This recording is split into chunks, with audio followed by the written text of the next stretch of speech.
Sexta-feira, 25 de abril de 1986. Um belo dia de primavera para os 43 mil habitantes de Pripyat, na Ucrânia. Um dia que ficará gravado na memória deles para sempre.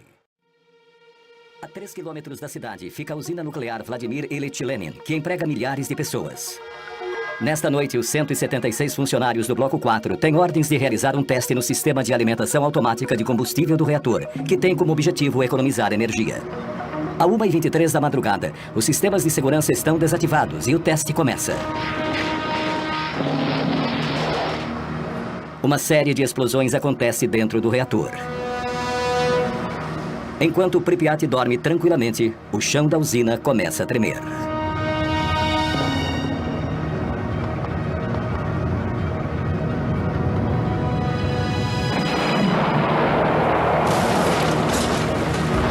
A tampa de 1.200 toneladas do reator explode. Um fluxo fortíssimo de vapor radioativo começa a jorrar, espalhando urânio e grafite centenas de metros em volta da usina. Da enorme cratera, uma chuva de fogo carregada de partículas radioativas é lançada a 1.000 metros de altura. O pior acidente nuclear da história tinha acabado de acontecer. Recebi um telefonema bem cedo, por volta das 5 da manhã. Disseram apenas que tinha havido um acidente na usina nuclear de Chernobyl. Os primeiros bombeiros a chegarem ao local não tinham o equipamento de proteção adequado. Eles despejaram milhares de litros de água sobre aquele estranho incêndio que nada parecia capaz de extinguir. Todos foram expostos a doses letais de radiação. 2 homens morreram naquela noite, outros 28 nos meses seguintes. Foram as primeiras vítimas de Chernobyl. Ninguém estava preparado para uma crise como aquela. Nos 7 meses seguintes, 500 mil homens enfrentariam um inimigo invisível. Uma batalha cruel e silenciosa que ceifou a vida de milhares de heróis anônimos e atualmente praticamente esquecidos. Foi graças a esses homens que o pior foi evitado. Uma segunda explosão, 10 vezes mais potente do que a de Hiroshima e que teria destruído metade da Europa. Isso foi mantido em segredo por 20 anos, tanto pelos soviéticos como pelo Ocidente. Muitas dessas imagens nunca foram vistas antes. São fotos tiradas por jornalistas que também foram expostos à contaminação nuclear. Alguns deles morreram logo depois. Essas imagens contam a história de uma guerra secreta, cujas consequências continuam 20 anos depois, tornando o desastre ainda pior. Esta é a verdadeira história do desastre de Chernobyl.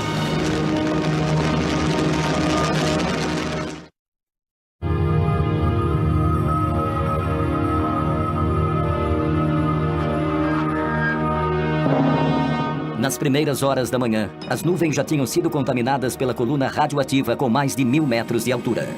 Igor Kostin era fotógrafo da agência de notícias Novosti, quando um amigo que era piloto de helicóptero telefonou e se ofereceu para levá-lo para sobrevoar Chernobyl. Tudo o que Kostin sabia era que algo tinha acontecido na usina durante a noite. Ele foi o primeiro jornalista a ver a enorme cratera de perto.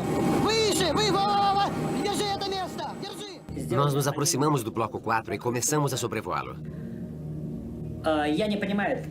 Não tínhamos ideia do risco que estávamos correndo. Quando sobrevoamos o bloco, eu abri a janela do helicóptero. Eu não percebi que estava cometendo um grande erro. A fumaça fina e transparente que ele via subindo das ruínas era pura radiação. Kostin foi um dos poucos repórteres que esteve em Chernobyl e conseguiu sobreviver à radiação. Essa é a primeira foto tirada da cratera. Depois de cerca de 1 minuto, meu equipamento começou a pifar. Não entendi o que estava acontecendo. Pensei que as minhas pilhas estavam fracas. Só pude tirar umas 12 fotos. Quando voltei para Kiev e revelei os filmes, vi que os negativos estavam escurecidos e as cores muito ruins. Eu ainda não sabia, mas as fotos tinham sido expostas à radioatividade.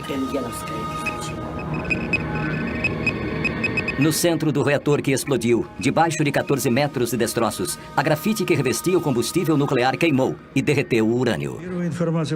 As primeiras informações que eu recebi falavam que havia acontecido um acidente e um incêndio. Não havia nenhuma palavra sobre a explosão. No início disseram que não houve explosões. As consequências dessas informações falsas foram dramáticas.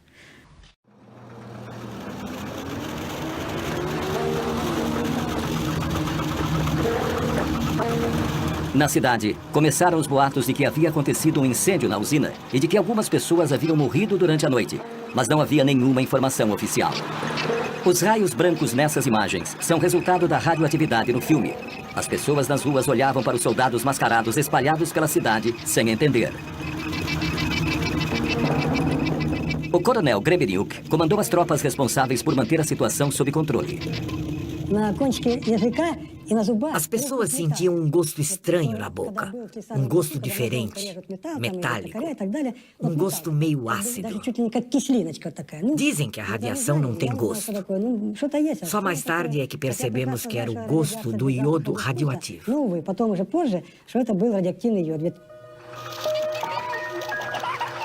Enquanto as crianças brincavam nas praças, os homens do coronel Grebenjuk faziam as primeiras medições dos níveis de radioatividade.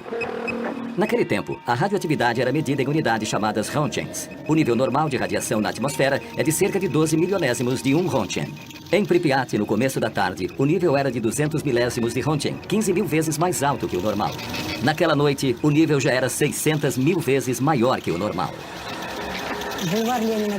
Boulevard Lenin, 200.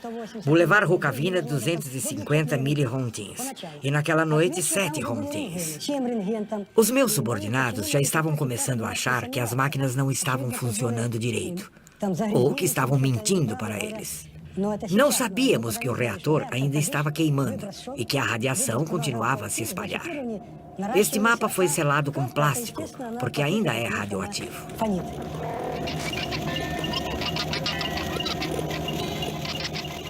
Acredita-se que o ser humano possa absorver até 2 Rontgens por ano sem ser afetado. Mas a contaminação é letal se o corpo recebe mais de 400 Rontgens. Naquele primeiro dia, os habitantes absorveram uma dose de radiação 50 vezes maior que a considerada inofensiva. Naquele passo, a população receberia a dose letal em 4 dias. Para entender a situação, o coronel enviou uma patrulha para fazer medições na área externa da usina. As primeiras medições foram registradas nesse mapa, 2080 rontgens. Fiquei preocupado com meus subordinados. Como podia mandá-los entrar ali? Nesses níveis astronômicos, bastam 15 minutos para que um ser humano absorva uma dose letal de radiação. 20 horas após a explosão, o nível de radioatividade continuava a subir. Naquela altura, as portas e janelas já deveriam estar seladas e a população deveria estar tomando pílulas de iodo para combater os efeitos da radioatividade. Mas nada disso tinha sido feito. 30 horas após a explosão, as primeiras medidas de segurança começaram a ser tomadas. Mais de 1000 ônibus chegaram. Às 2 da tarde, o exército anunciou que todos os moradores iriam ser retirados da cidade. Eu me lembro que naquele dia, no jardim de infância, as professoras deram pílulas de iodo para as crianças. Lembro que os pais foram buscar seus filhos. Todo mundo estava apressado, correndo de um lado para o outro, mas não havia pânico. Achávamos que era temporário, que íamos voltar em alguns dias. Para evitar pânico, as autoridades esconderam a gravidade da situação. Os moradores tinham um prazo de 2 horas para pegar suas coisas e aguardar na porta de suas casas. Os ônibus começaram a levar os primeiros refugiados atômicos da Europa. Eles tinham sido expostos a doses de radiação que podiam alterar a composição do sangue e estimular o desenvolvimento de cânceres. Enquanto isso, o vento começou a levar nuvens carregadas de partículas radioativas para o norte. Entre 26 e 27 de abril, elas circularam por mais de 1000 quilômetros sobre a Rússia, a Bielorrússia e o Báltico. No dia 28, as nuvens chegaram à Suécia, onde o aumento da radioatividade foi detectado perto de uma das usinas nucleares da região. Logo depois, os noticiários da TV alertavam a população. A poeira radioativa de Chernobyl estava caindo sobre Estocolmo. Um esquadrão de caças foi enviado para fazer medições nas nuvens. O nível de radioatividade indicava um grave acidente. 60 horas após o desastre, nenhum comunicado oficial tinha sido enviado para fora da União Soviética. 3 dias depois do acidente, enquanto Gorbachev ainda estava tentando reunir dados, os satélites espiões americanos e europeus se voltaram para a União Soviética e descobriram as ruínas da usina ucraniana. A fumaça que saía da enorme cratera aparecia claramente nas imagens. nós decidimos que toda e qualquer informação deveria ser reportada a nós. Por isso, chamei a KGB e ordenei que eles acompanhassem tudo o que estava acontecendo lá e que nos transmitissem todas as conversas dos cientistas. Mandei que enviassem aquelas informações a mim pessoalmente. Foram necessárias 48 horas para que se tivesse informações precisas sobre o desastre. Foram 2 dias inteiros, durante os quais os 43 mil habitantes de Pripyat ficaram expostos à contaminação. E o problema continuava. Na parte inferior do reator, 1.200 toneladas de magma incandescente continuavam a queimar a mais de 3.000 graus, liberando gases e poeira radioativa na atmosfera. Enquanto isso, a nuvem radioativa continuava avançando sobre a Europa, passando sobre a Bavária e o norte da Itália. A chuva levou o Césio 137 e o iodo 131 para o sul da França e a Córcega. Plantações e pastos foram contaminados. Enquanto as autoridades francesas negavam a presença da nuvem, ela alcançou a Grã-Bretanha e se espalhou até a Grécia. Em Chernobyl, o nível de radioatividade continuava a aumentar. 6.000 toneladas de areia e ácido bórico cobriram a cratera, mas no subsolo a gigantesca massa de magma incandescente continuava a arder. 10 dias depois do desastre, Gorbachev convidou pessoalmente Hans Blix, o diretor da poderosa Agência Internacional de Energia Nuclear, para visitar o local. Foi o primeiro especialista e o primeiro ocidental a visitar Chernobyl.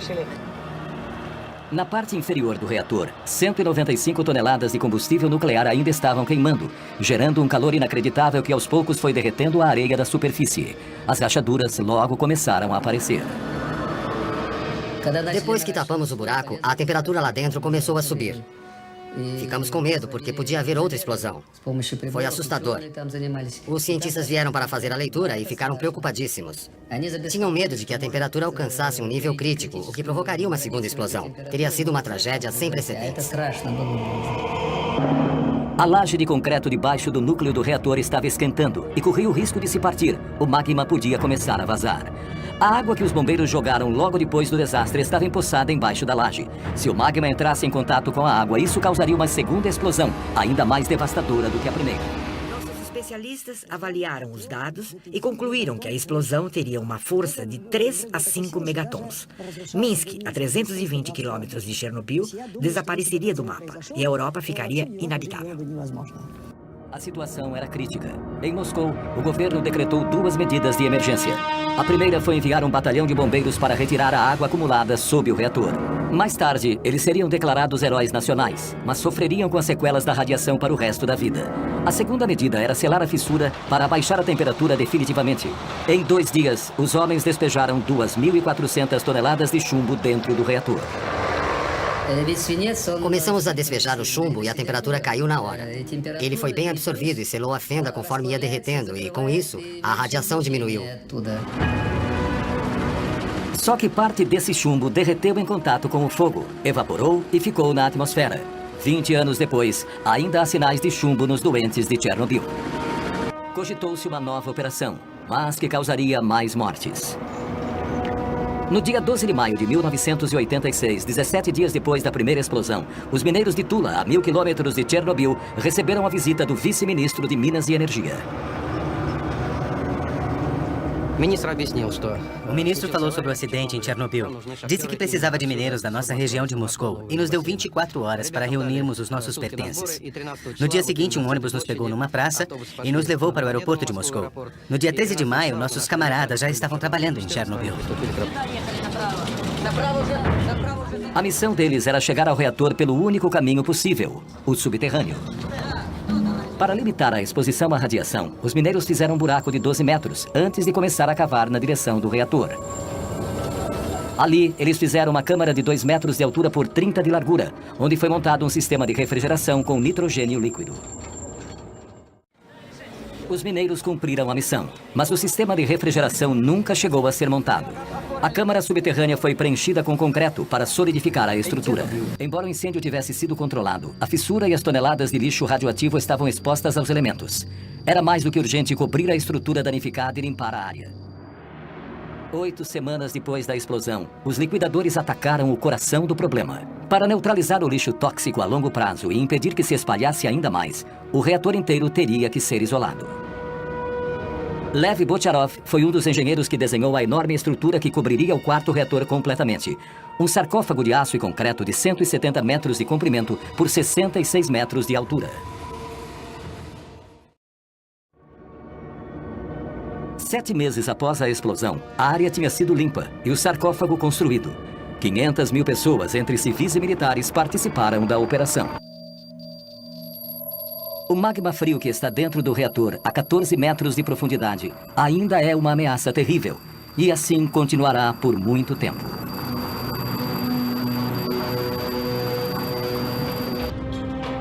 Versão brasileira, Tempo Filmes, São Paulo.